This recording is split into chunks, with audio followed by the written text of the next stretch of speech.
दोस्तों, राम मंदिर के निर्माण के समय ऐसा क्या हुआ कि नासा के वैज्ञानिक भी इसे देख दंग रह गए और आप भी वीडियो देखने के बाद अपना सर पकड़ लेंगे। दोस्तों, अयोध्या में 22 जनवरी 2024 को मूर्ति प्रतिष्ठा है। यह बात सभी हिंदुओं और सनातनी लोगों के लिए एक गर्व की बात है। जिस घड़ी का हम वर्षों से इंतज़ार कर रहे थे, अब वो बहुत ही ज़्यादा नज़दीक है। जहां दीपावली को श्री राम के आने पर दिए जलाए जाते हैं, अब 22 जनवरी को साक्षात अयोध्या में श्री राम जी आएंगे। राम मंदिर का कार्य लगभग पूर्ण हो चुका है और हर व्यक्ति, चाहे वह भारत का हो या दुनिया के किसी भी कोने का, इस दिन का बहुत बड़ा इंतज़ार कर रहा है।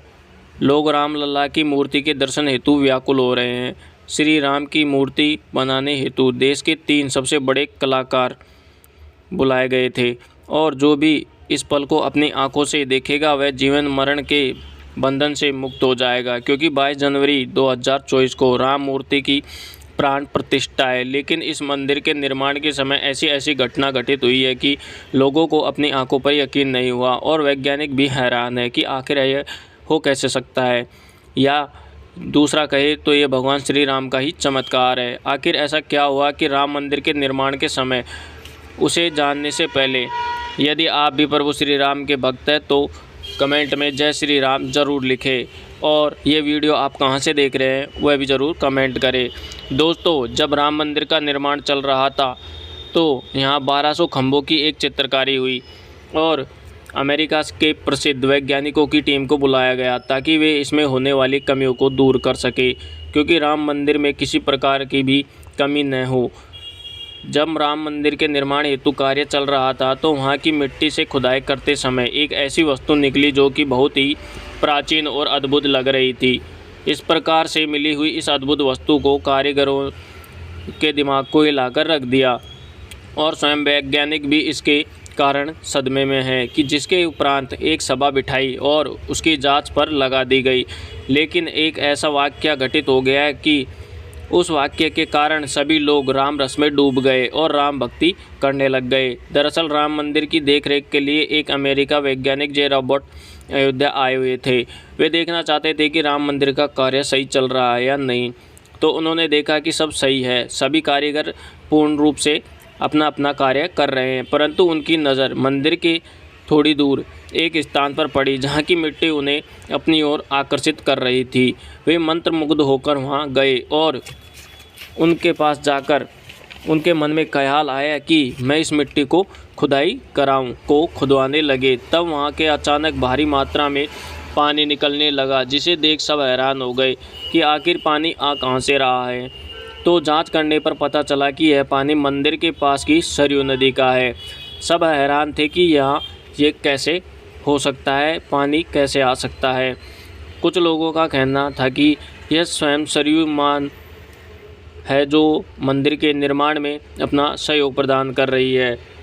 तो किसी ने इसे प्राकृतिक घटना बताया, लेकिन अब मजदूरों के लिए और भी परेशानी हो गई थी, क्योंकि मंदिर निर्माण का कार्य पानी बहाव के कारण सही से नहीं हो पा रहा था। तब सभी ने प्रभु श्री राम से प्रार्थना की और अगली सुबह वे सब प्रभु श्री राम की जय जयकार करने लगे, क्योंकि पानी का बहाव रुक गया था और अब राम मंदिर का कार्य पूर्ण हो चुका है तथा 22 जनवरी 2024 को प्रभु श्री राम की प्राण प्रतिष्ठा है। लेकिन अब हम आपको पुराने राम मंदिर का इतिहास भी बताने वाले हैं कि आखिर पुराने समय में राम मंदिर कैसा दिखता था और उसे तोड़कर बाबरी मस्जिद कैसे बनाई गई थी और किसने पुराने राम मंदिर का निर्माण करवाया था। दोस्तों, अयोध्या नगरी हम हिंदुओं के लिए और सनातनियों के लिए एक पवित्र नगरी है, जिसे श्री राम जी की जन्मभूमि या कर्मस्थली भी कहा जाता है। इतिहासकारों के अनुसार कौशल प्रदेश की राजधानी अवध को प्राचीन काल में अयोध्या कहा जाता था और बौद्ध काल में साकेत। अयोध्या में आज भी खुदाई करते समय मंदिरों के अवशेष मिल जाते हैं, जिनमें स्तंभ व प्राचीन मूर्तियाँ शामिल है। अयोध्या नगरी का विवरण वाल्मीकि द्वारा रचित रामायण में भी है। श्री राम के देह त्यागने के बाद प्रभु श्री राम के महल के अलावा सब जगह उजाड़ सी हो गई थी। तब श्री राम के बेटे कुश ने इसे पुनः बनवाया और इसका चलन आखिरी सूर्यवंशी राजा भरतवल तक रहा, जिसने महाभारत के युद्ध में कौरवों की तरफ से लड़ाई की और अभिमन्यु से युद्ध करते हुए वीर गति को प्राप्त हो गए। अयोध्या पूर्णतः उसके बाद उजड़ सी गई थी, परंतु ऐसा कहा जाता है कि 100 ईसा पूर्व उज्जैन नरेश विक्रमादित्य आखेट के लिए यहाँ पे आए थे और आखेट करते करते अयोध्या पहुँच गए थे। इस भूमि ने उन्हें अपनी ओर आकर्षित किया और इसके बारे में उन्होंने आसपास के ऋषि मुनियों के द्वारा इसकी चर्चा की। तब ऋषियों से आज्ञा लेकर उन्होंने यहाँ पर कुएं, बावड़ी, बगीचे आदि बनाए। विक्रमादित्य के बाद में सभी राजाओं ने बारी बारी इसकी देखरेख की। उसी वंश के शासक पुष्यमित्र शुंग ने जीर्णोद्धार करवाया था। वह इनका एक शिलालेख अयोध्या में भी मिला था। इन्होंने 2 अश्वमेध यज्ञ भी करवाए थे। इतिहासकारों के अनुसार 600 ईसा वर्ष पूर्व अयोध्या में एक महत्वपूर्ण व्यापार का केंद्र था और इसे महत्वपूर्ण पहचान जब मिली जब यह एक प्रमुख बौद्ध केंद्र हुआ।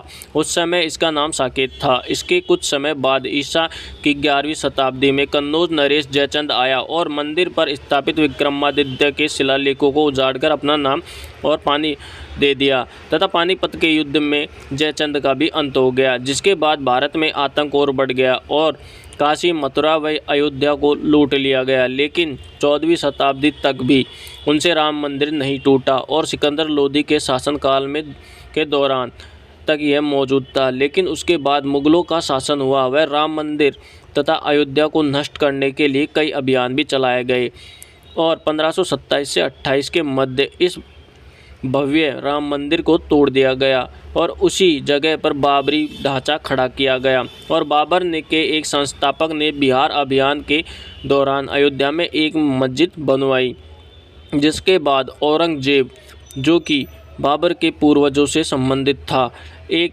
मस्जिद बनाई अपने पूर्वजों की याद में, जिसे बाबरी मस्जिद कहा गया और अंत में उसे भी तोड़कर 500 साल बाद पुनः राम मंदिर बनाया गया। बोलो जय श्री राम। तो दोस्तों, इस प्रकार बाबरी मस्जिद को तोड़कर पुनः राम मंदिर बनाया जा रहा है और हिंदू धर्म के और सनातनी लोगों के लिए ये काफ़ी गर्व की बात है।